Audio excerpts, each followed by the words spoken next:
오늘 은혜 받으실 하나님의 말씀은 우리 사도행전 8장 1절에서 8절 말씀이 되겠습니다. 사울은 그가 죽임 당함을 마땅히 여기더라. 그날에 예루살렘에 있는 교회에 큰 박해가 있어 사도 외에는 다 유대와 사마리아 모든 땅으로 흩어지니라. 경건한 사람들이 스데반을 장사하고 위하여 크게 울더라. 사울이 교회를 잔멸할새 각 집에 들어가 남녀를 끌어다가 옥에 넘기니라. 그 흩어진 사람들이 두루 다니며 복음의 말씀을 전할새 빌립이 사마리아 성에 내려가 그리스도를 백성에게 전파하니 무리가 빌립의 말도 듣고 행하는 표적도 보고 한 마음으로 그가 하는 말을 따르더라.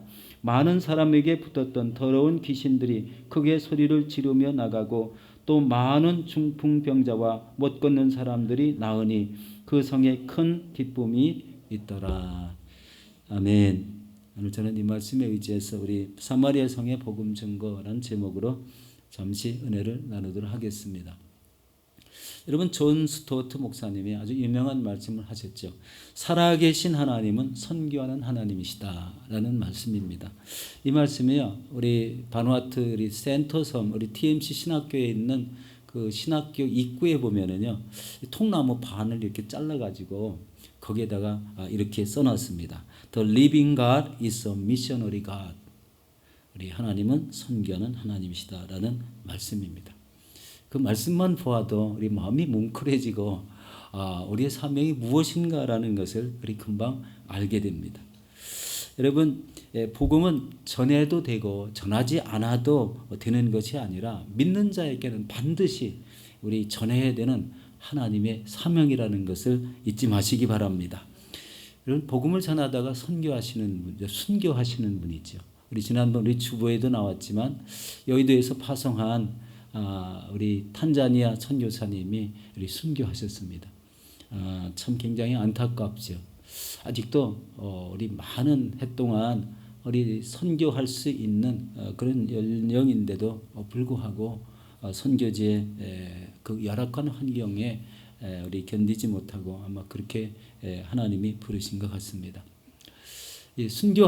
순교하기까지 복음을 전했다는 것은 하나님께서 보시면 아주 큰 일이잖아요.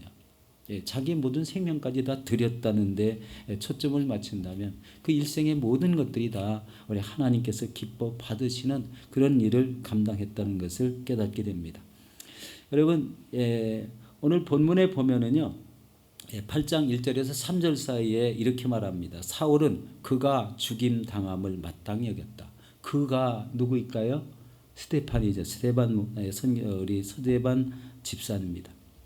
7 집사님 중에서 가장 믿음이 있고 능력이 뛰어났던 이 스데반 집사님이 바로 산헤드린 공회에서 우리 참 긴 시간 동안 설교를 하시고 그들의 음모로 인해서 돌에 맞아 순교를 했습니다. 그런데 사울이란 사람이 그가 죽은 것을 아주 마땅히 여겼다.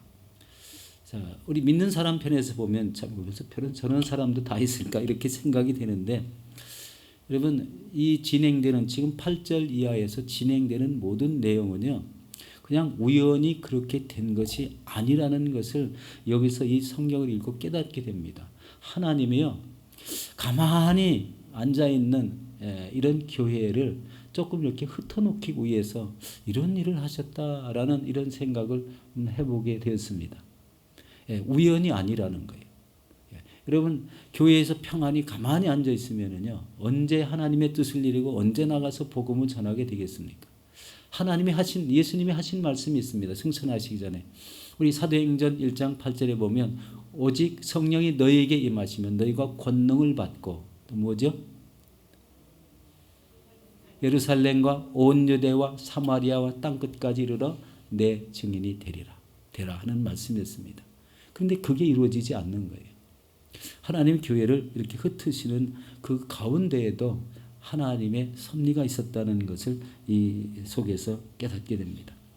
능력이 많은 가장 언변이 좋고 지혜가 뛰어난 스데반 선교사님이 그만 유대인의 박해에서 우리 순교를 하게 되고 그를 통해서 초대교회가 엄청난 이런 박해를 맞이하게 되었습니다. 이 박해가 너무 심하니까요.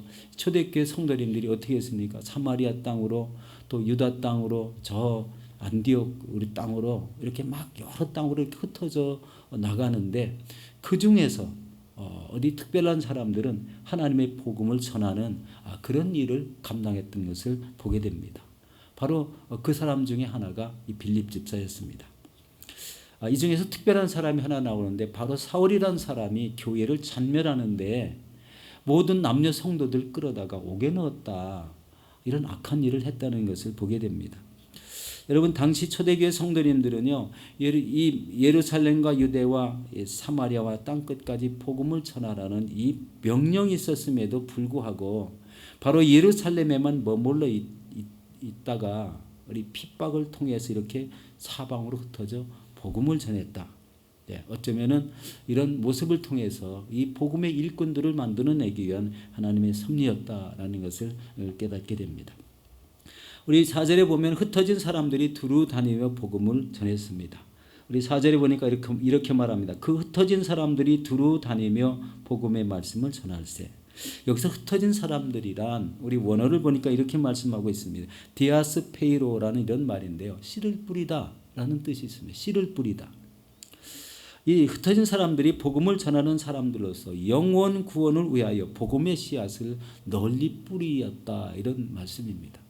영혼을 구원하기 위해서 예수 그리스도를 증거하는 이 복음의 씨를 뿌렸다라는 말씀입니다.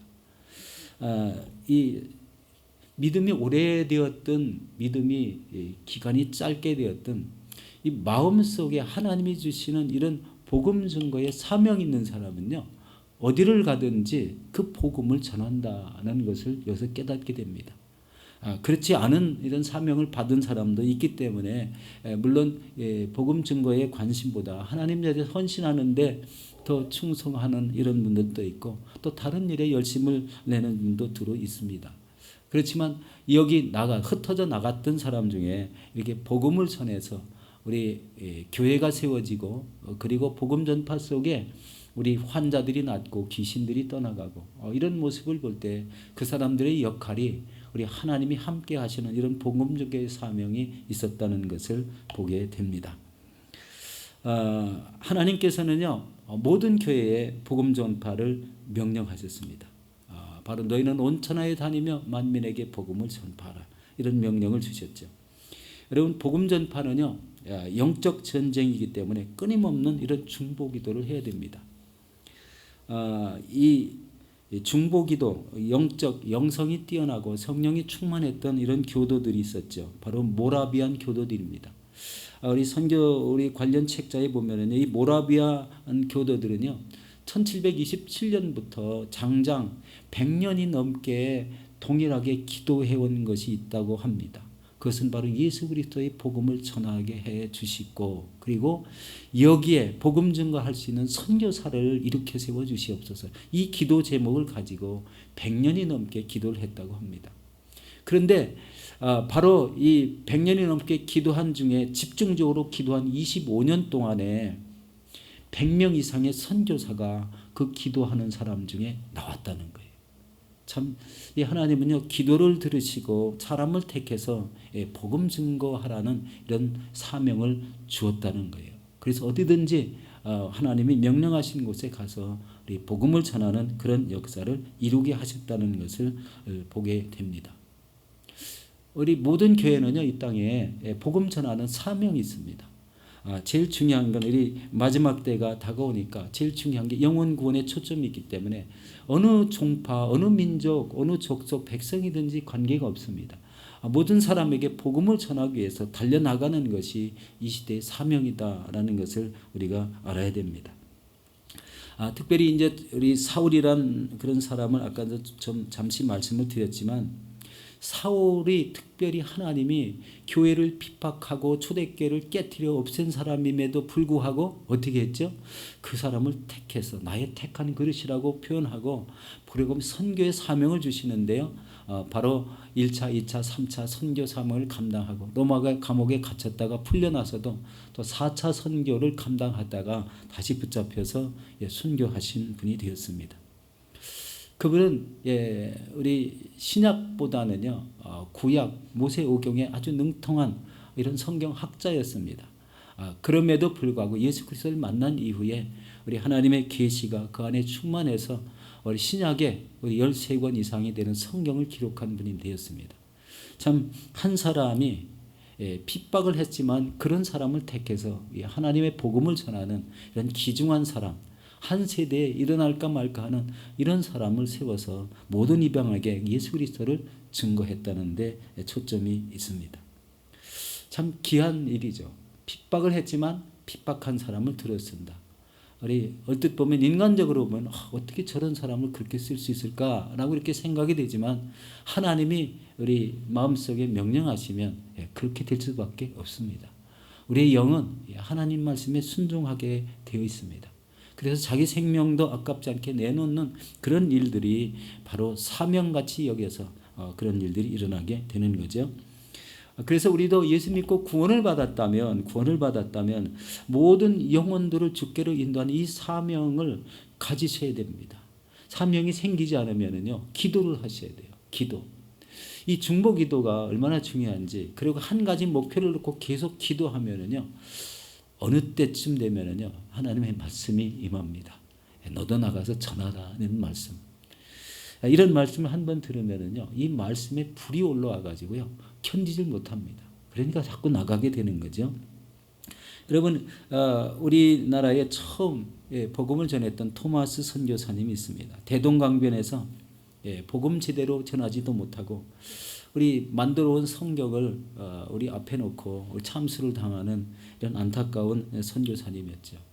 우리 영국에서 출발하실 때는요 바로 중국어에 능통을 해서 중국 땅에 들어갔는데 그 땅에서 복음 전하다가 다시 조선 땅에 복음 전하는 이런 뜻을 품고 오자마자 이런 일이 생겼다는 거예요.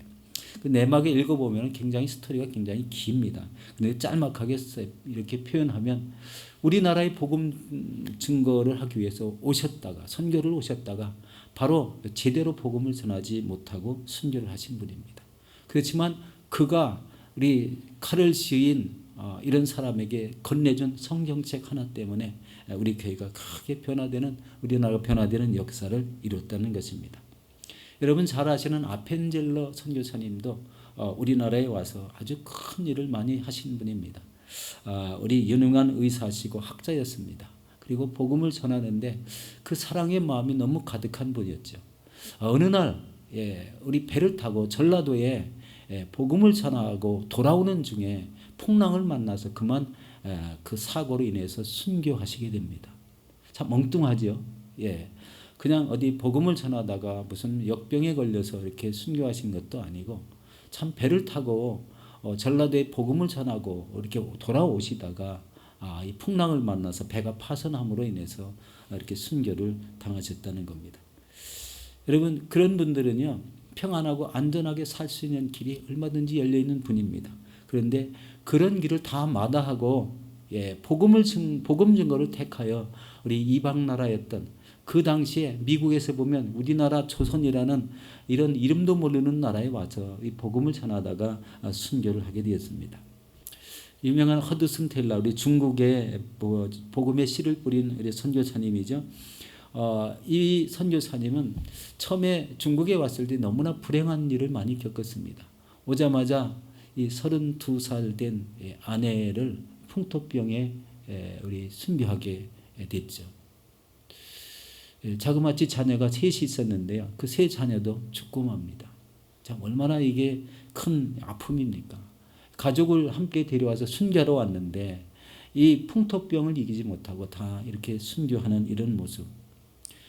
참 이것 때문에 굉장히 가슴앓이 했지만 하나님이 주신 사명 때문에 그 선교를 끝까지 감당하신 분이 되었습니다.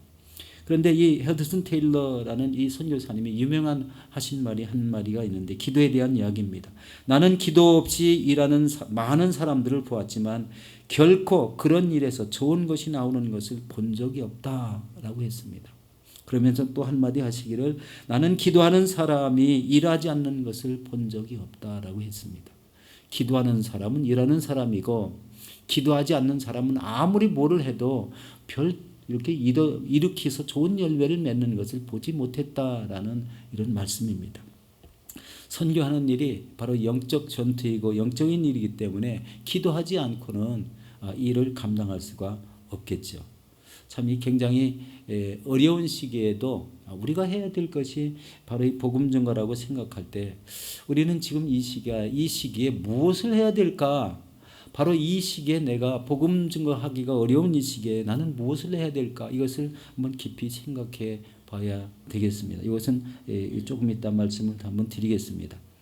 우리 두 번째는 빌립은 바로 이 사마리아 성에 복음을 전했다. 사마리아 땅에 가서 그냥 있지 않고 예수 그리스도를 증거하는 그런 모습이 나타나고 있습니다. 5절과 6절 말씀입니다. 빌립이 사마리아 성에 내려가 그리스도를 백성에게 전파하니 무리가 빌립의 말도 듣고 행하는 표적도 보고 한 마음으로 그가 하는 일을 따르더라. 참 이 빌립은요 헬라파 유대인으로서 7 집사 중에 스데반 다음으로 우리 성령과 지혜가 충만한 이런 사람이었습니다. 헬라파 사람이었다. 그러니까 히브리 말을 쓰는 것보다 헬라어를 쓰는 이런 사람이었다라는 겁니다. 그러니까 우리 유대 땅에 사는 히브리어를 쓰는 사람보다 이 헬라 말을 써서 복음을 전하니까요. 본래 유대 사람과 우리 사마리아 사람은 적대 관계에 있지 않습니까? 우리 유대 사람은 사마리아 사람을 개같이 여겼다고 이렇게 표현을 하는데 바로 그런 관계에 있음에도 불구하고 빌립이 바로 헬라 말로 복음을 전하는 것에 경청하게 됐고 그 다음에 그가 하는 여러 가지 표적을 통해서 큰 기쁨을 얻었다는 것입니다. 놀라운 일은요. 복음을 전할 때 꼭 필요한 것이 무엇일까요? 인간의 열정만 가지고 잘 될까요? 그게 아닙니다. 성령의 역사가 일어나면은요 모든 일이 잘 됩니다. 그게 복음 증거자의 아주 가져야 될 이 안에 성령의 충만함을 갖춰야 될 그런 필요성을 간절히 느껴야 됩니다.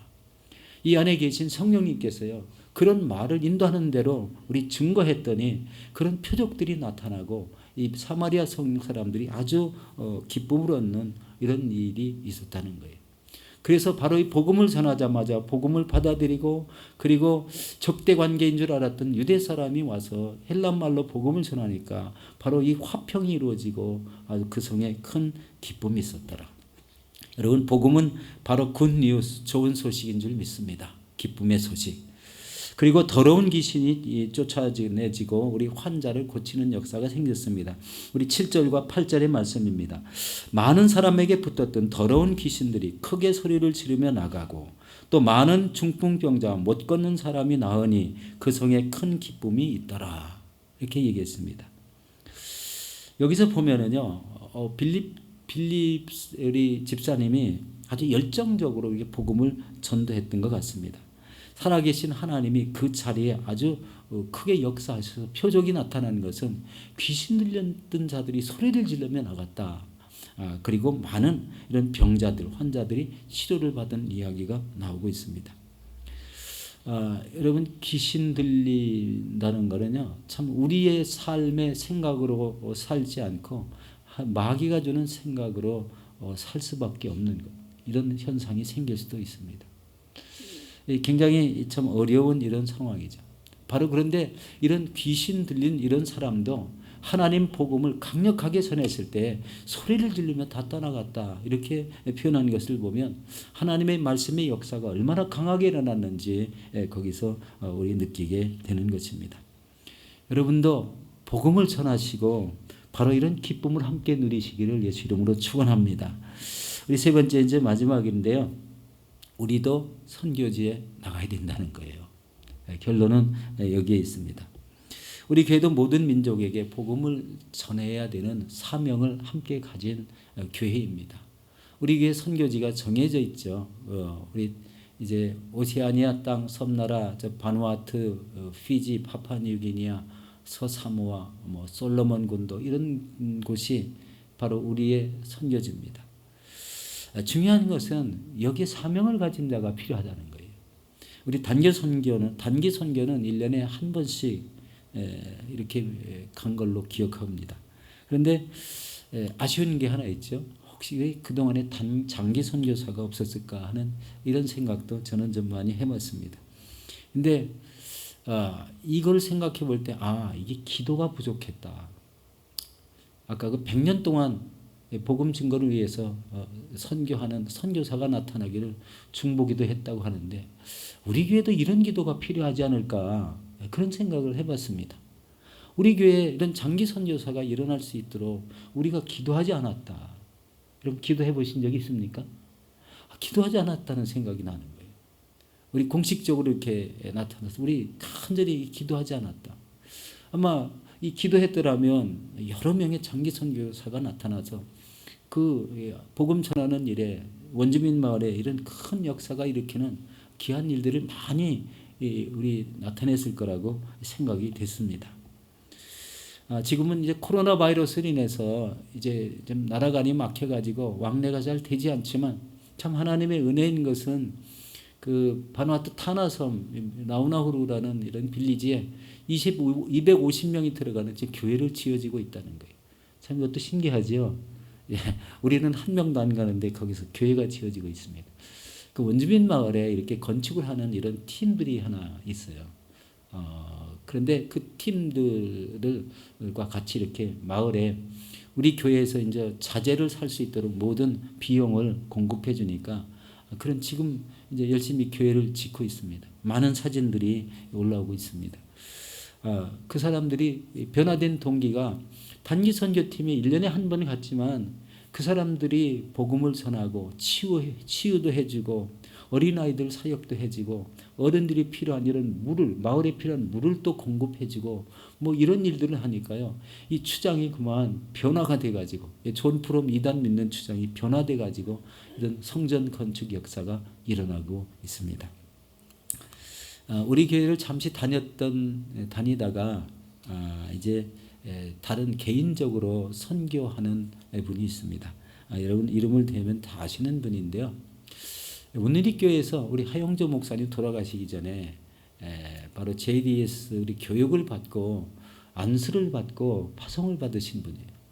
우리 신학은 하지 않은 걸로 알고 있습니다. 그런데 선교사로 파송을 했습니다. 근데 여기 와서 또 많은 신학을 공부를 했겠죠. 그런데 그분이 지금 하는 사역이 이제 이 의료 사역인데요.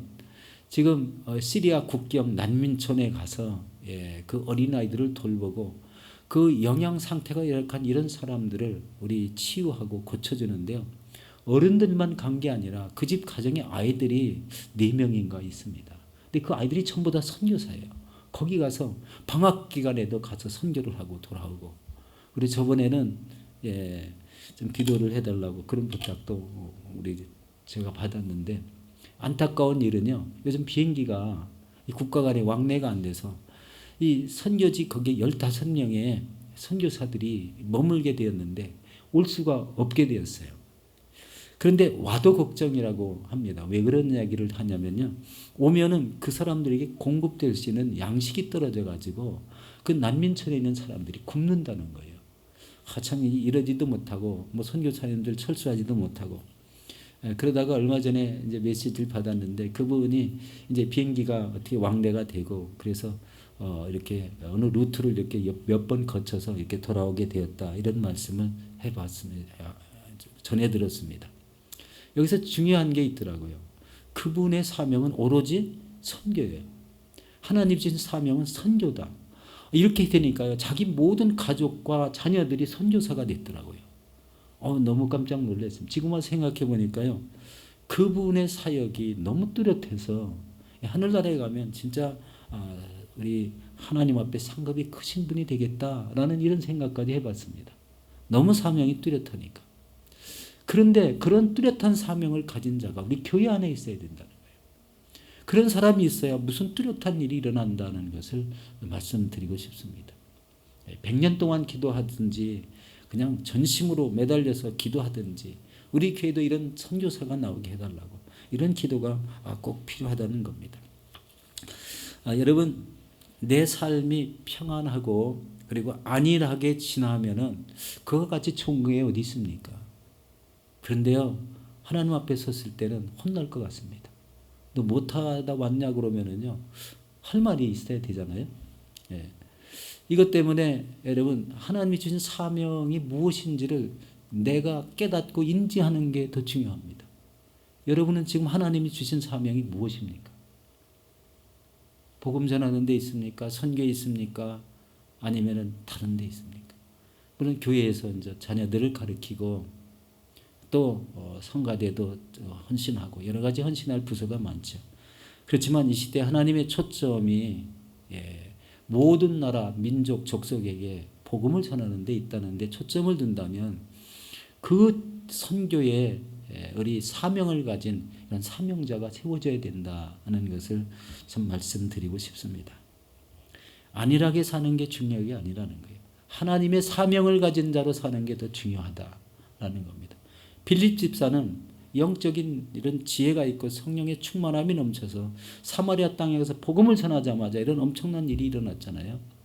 그리고 더 나아가서 이제 흩어진 사람들이 안디옥 교회에 가서 이 복음을 전해서 일으킨 게 안디옥 교회지 않습니까? 이 안디옥 교회, 바로 안디옥 교회를 통해서 이 사도 바울이 그곳에서 사역을 1년 하다가 선교사로 세움을 받아서 우리 담임 목사인 바나바와 함께 우리 선교를 떠나지 않습니까? 참 너무나 귀한 일이죠. 담임 목사님이 선교를 떠난다. 그래서 바로 이런 뚜렷한 자기가 가져야 될 사명이 꼭 있다. 사명을 가져야 된다. 이것이 뚜렷하게 되면 뭐 그냥 부르신 대로 가는 거잖아요. 허드슨 테일러 같이 가서 중국에서 풍토병으로 우리 가족들은 다 이랬지만 그래도 끝까지 복음을 전하는 이런 사명을 가진 자들. 윌리엄 켈리 같이 인도에 가서 여러 가지 그분도 가족들이 거기서 많이 죽었습니다. 거기서 자기 모든 생명을 다 바쳐서 우리 선교하고 영혼들을 구원하는 일에 우리 전심을 기울였던 모습을 본다면 우리는 그런 사람이 지금 필요하다는 거예요. 앞으로 기도하실 때 여러분 우리 교회도 이런 사명을 가진 선교사가 세워지고 그리고 어디든지 가서 복음을 전하는 그런 사명 감당하는 선교사가 많이 나오기 위해서 많은 기도가 있으시기를 바라겠습니다. 우리 사랑하는 성도 여러분, 복음 전파는요 특별한 시기가 있지 않습니다. 기회가 주어질 때 나가서 복음을 전하는 것입니다. 그리고 선교는 영적 전쟁이기 때문에 바로 한 생명이 죽느냐 한 생명이 사느냐 이 생사를 가름합니다. 하나님은 이것에 굉장히 초점을 많이 두십니다. 영혼이 죽는데 한가히 앉아서 불을 누리고 평안하게 있느냐 이런 책망을 하실 수도 있다는 거예요. 여러분 이 복음 전파와 선교의 사명을 감당하시기 위해서 뜨겁게 기도해 주시고 여러분 보내는 선교도 있습니다. 무릎 선교도 있어요. 열심히 기도하고 또 물질로 선교하는 이런 다른 방법도 있습니다. 하나님이 마음 주시는 대로 이런 선교의 사명을 우리 힘있게 감당하시는 저와 여러분들이 되시기를 예수 이름으로 축원합니다.